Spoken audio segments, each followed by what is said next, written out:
In diesem Video wollen wir uns mal anschauen, wie man den Hintergrund und die Farbe des Hintergrunds basierend aufgrund der aktuellen Trendsituation verändern kann. Also schauen wir uns mal an, wie man sowas mit MQL programmieren kann. In diesem Video werden wir einen Expert Advisor erstellen, der Kauf- und Verkaufssignale auf der Grundlage eines einfachen gleitenden Durchschnitts SMA generiert und die Hintergrundfarbe des Charts entsprechend ändert.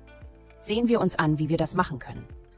Zunächst öffnen wir den Meta-Editor, indem wir auf das kleine Symbol klicken oder F4 drücken.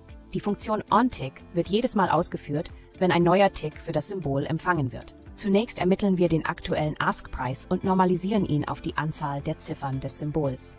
In ähnlicher Weise ermitteln wir den aktuellen Bitpreis und normalisieren ihn. Wir erstellen eine String-Variable namens Signal, um das Handelssignal zu speichern. Außerdem erstellen wir ein Array mit dem Namen MyMovingAverage um die Werte des gleitenden Durchschnitts zu speichern. Als nächstes definieren wir die Eigenschaften des gleitenden Durchschnitts, indem wir die Funktion IMA aufrufen. Diese Funktion benötigt mehrere Parameter: das Symbol, für das der gleitende Durchschnitt berechnet wird, die Periode für die Berechnung, die Anzahl der Perioden für den gleitenden Durchschnitt, in diesem Fall 20, den Shift-Wert 0, den Typ des gleitenden Durchschnitts Mode SMA und den Price-Typ Price Close. Wir sortieren das Price Array von der aktuellen Kerze abwärts mit Array Set Series. Dann kopieren wir die Werte des gleitenden Durchschnitts in MyMovingAverage mit Copybuffer. Wir kopieren die Werte ab der aktuellen Kerze und speichern 3 Werte in dem Array. Wir speichern den letzten gleitenden Durchschnittswert in der Variablen MyMovingAverage. Dann prüfen wir, ob der gleitende Durchschnitt unter dem Bitpreis liegt. Ist dies der Fall, setzen wir das Signal auf Kaufen und ändern die Hintergrundfarbe des Charts auf Grün, indem wir die Funktion setChartColorBackground mit CLRGreen als Parameter aufrufen. Wenn der gleitende Durchschnitt über dem Ask-Preis liegt, setzen wir das Signal auf Verkaufen und ändern die Hintergrundfarbe des Charts auf Rot, indem wir die Funktion setChartColorBackground mit dem Parameter CellerRed aufrufen.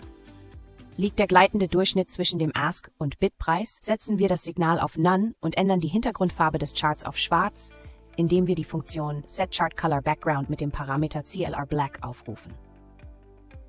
Abschließend geben wir das aktuelle Signal auf dem Chart mit der Funktion Comment aus. Die Funktion setChartColorBackground nimmt einen Farbparameter namens BackgroundColor entgegen und setzt die Hintergrundfarbe des Charts für das aktuelle Symbol mit ChartSetInteger. Sobald Sie den Code programmiert haben, drücken Sie F7, um ihn zu kompilieren. Wenn Ihnen das zu schnell geht oder Sie nicht verstehen, was der ganze Code bewirkt, sollten Sie sich den Premium-Kurs auf unserer Website ansehen oder zuerst eines der Grundlagenvideos anschauen. Wenn der Code erfolgreich kompiliert wurde, kehren Sie zu MetaTrader zurück, indem Sie F4 drücken oder auf das Symbol klicken. Drücken Sie in MetaTrader die Tasten STRG und R, um den Strategietester zu starten. Wählen Sie den Expert Advisor, den wir gerade erstellt haben, aktivieren Sie den visuellen Modus und starten Sie einen Strategietest. Sie sollten den Expert Advisor auf dem Chart sehen. Wenn Sie bereits Premium-Kursmitglied sind und eine Idee für ein Video wie dieses haben, können Sie uns eine E-Mail schicken. In diesem Video haben wir gelernt, wie man einen Expert Advisor erstellt, der Kauf- und Verkaufssignale auf der Grundlage eines einfachen, gleitenden Durchschnitts generiert und die Hintergrundfarbe des Charts entsprechend ändert. Vielen Dank fürs Zuschauen und wir sehen uns im nächsten Video wieder. Okay, ich hoffe, Sie sehen jetzt hier die unterschiedlichen Hintergrundfarben auf dem Chart. Falls das zu schnell für Sie war oder Sie keine Ahnung haben, was die Codezeilen bewirken, ist vielleicht der Premium-Kurs auf unserer Webseite interessant für Sie. Für den Moment sage ich Dankeschön fürs Zuschauen und wir sehen uns dann im nächsten Video.